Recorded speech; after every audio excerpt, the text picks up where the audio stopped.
Welcome to POCUS of the Week.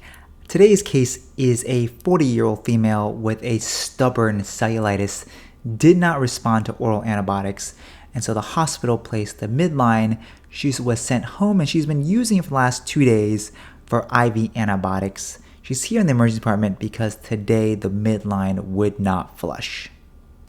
So I start by taking my probe and I follow the Midline from where it enters in the mid-upper arm, and I follow it proximately until I see an endpoint. I'm somewhere near the axilla at this point.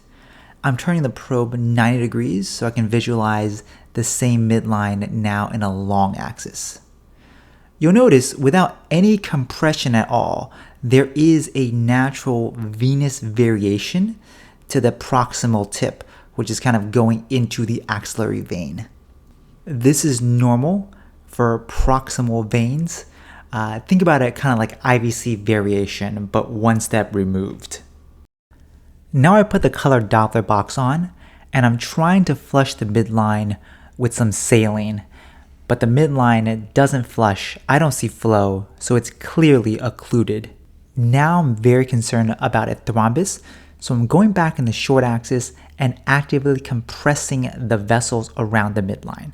In this case, this is the junction of the basalic, where our midline is, and the brachial veins. Notice that the brachial is collapsing very easily, while the brachial artery next to it stays nice and open as most arteries does. But the basalic, where our midline is in, does not collapse at all. I'm doing this again in the long axis, and you'll notice the vein proximal to the midline is collapsing, but the portion where the midline is not. So now we have an occluded midline with a surrounding hyperechoic mass that is non-compressible, which is consistent with a DVT likely induced by the midline.